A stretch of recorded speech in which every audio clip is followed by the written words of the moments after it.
There are so many ways to approach religions in our culture. The recent trend is a shift away from finding the true path to people choosing the path that feels right. These days, individuals may disqualify a religion for a myriad of reasons, such as diet restrictions, time commitment, or conflicts with their lifestyle. A large segment of society ignores it altogether, as they refuse to give up the fun things they do that may be ethically questionable. However, there are two very important things to consider when it comes to religion. First, if we are considering the ultimate question as to if God exists and which path is the correct one to heaven, what we want the truth to be does not matter. The truth is the truth. You may wish that the winning lotto numbers you have chosen matched your selections, but if the numbers drawn were different, no matter how much you want to win, you won't. The second consideration is that the existence of God means that the consequences for belief or non-belief are quite monumental. If we look at our lottery example, we find that it works rather well. As we have concluded in prior discussions, it makes more sense logically that God does exist, and that at the very least one should err on the side of belief as one continues to search for the truth. Assuming this truth, then that would mean that heaven and hell exist as well. Heaven, like a winning lotto ticket, would transform your life, but for eternity there is no greater consequence than existing in eternity in heaven or hell. Therefore, what matters most is what the truth is, rather than what you want it to be. If the truth is what gets one to heaven, then that should be the ultimate goal.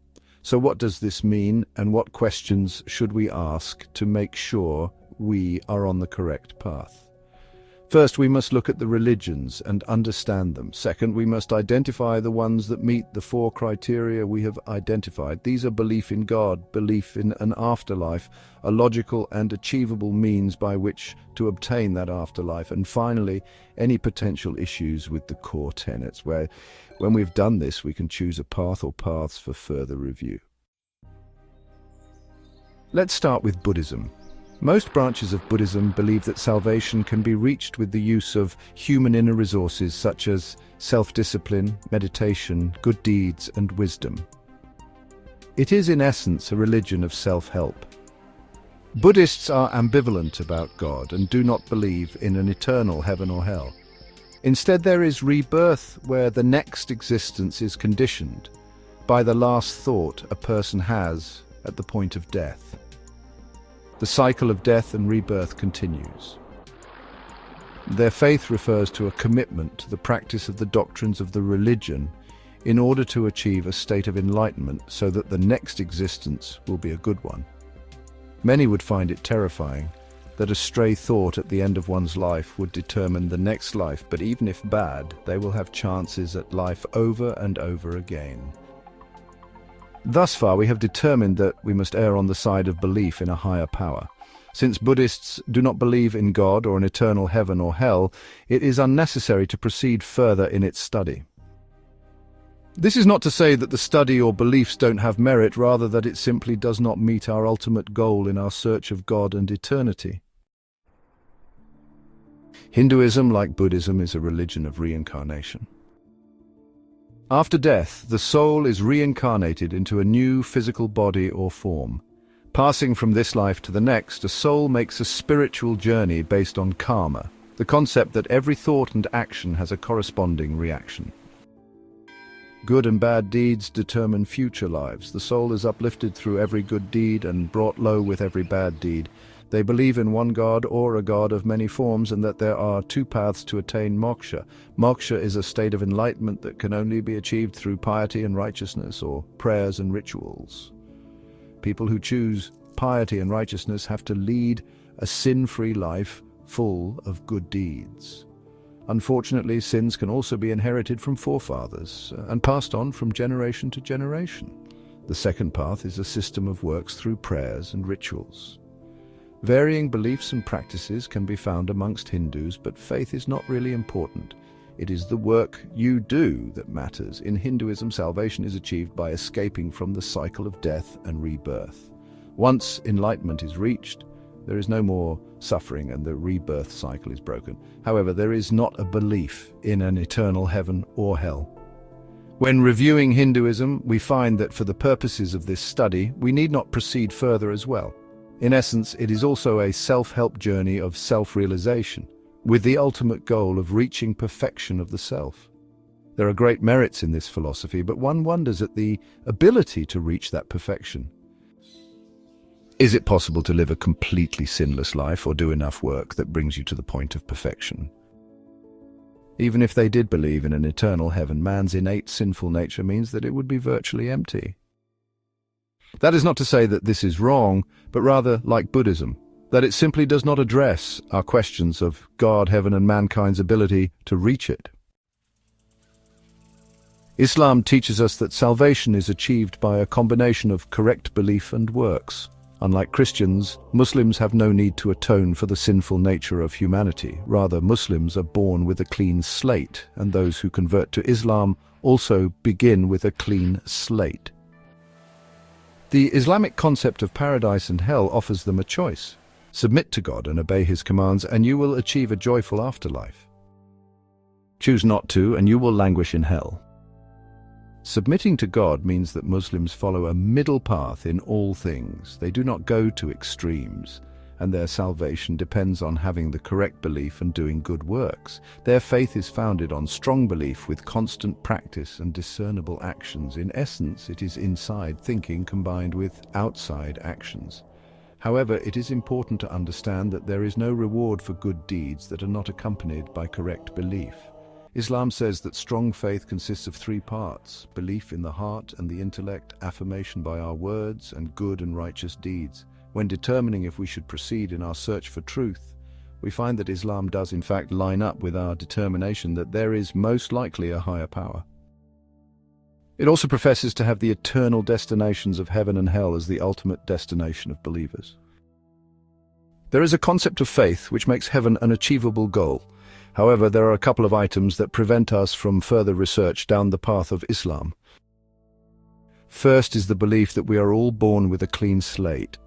When we see a baby, how can innocence be questioned? The answer is difficult, but anyone who has had children knows firsthand that human nature is often not perfect. It is a common occurrence to observe children commit selfish or aggressive acts. These are natural teaching opportunities, but hint at the opposite conclusion, that we are actually born with a sinful nature. The second reason we will not proceed further with Islam is similar to that of Hinduism. It is the importance of good works that must be performed to become worthy of heaven. Is there any amount of these that would make one worthy to be with a perfect God? Is it possible to do enough or get perfect enough? Even one small sin or one stray thought in a whole lifetime would make one imperfect. Judaism teaches that the only way to achieve heavenly reward is through good works, and tells us that anyone who lives a moral life, regardless of faith or lack of it, has a portion in the world to come. One of the fundamental beliefs of Judaism is that life does not begin with birth, nor does it end with death.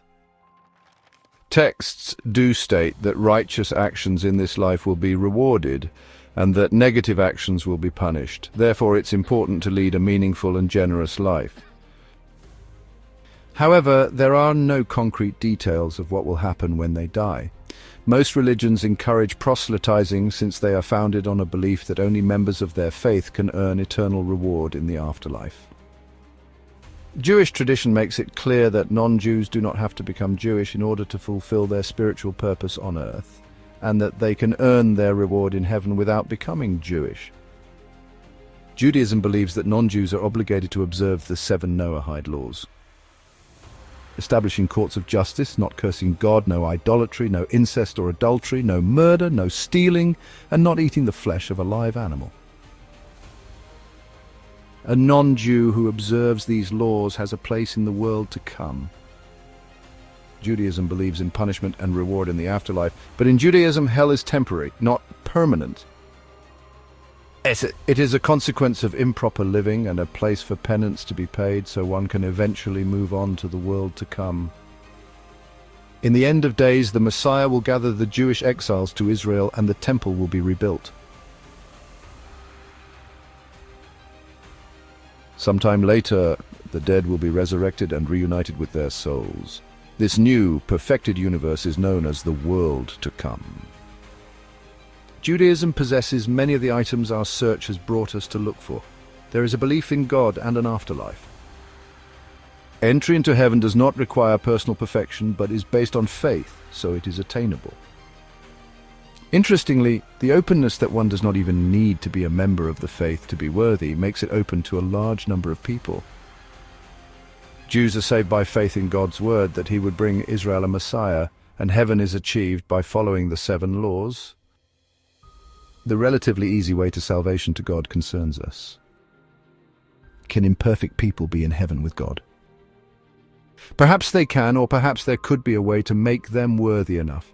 It is the lack of specificity and simplicity of these 2 main principles of the faith that prevent us from delving deeper into it. This is not because it is not worthy of investigation, but rather that it could be practiced in conjunction with many beliefs.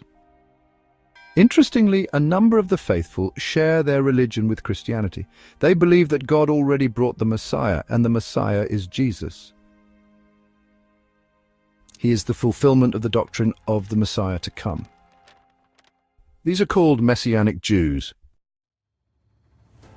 Christianity, like Islam and Judaism, has both faith and works as vitally important to the faith. However, unlike all other religions, faith in Jesus Christ alone is the only requirement of heaven. Believers are taught that his perfect life made him a perfect sacrifice that covered the sins of humanity and opened the path to salvation. Good works show proof of this transformation and provide rewards in heaven, but are not a prerequisite of salvation. Christians are saved by God's grace through faith alone. But can it be this easy? Christians say yes, but the faith must be real and personal. It cannot be inherited, nor can one simply perform a ritual such as baptism or church attendance to attain salvation. Christianity appears to check all the boxes that our prior questions have told us to look for.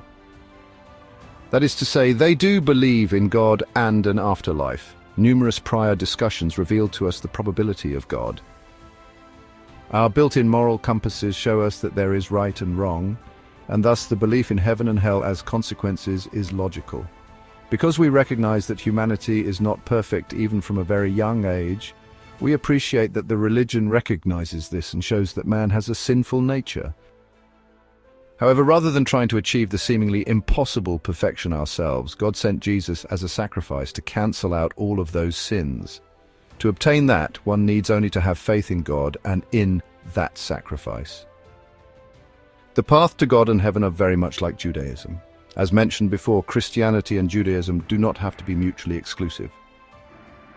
It is important to remember that Jesus was a Jew, and some Jews, called Messianic Jews, believe that Jesus is the Messiah.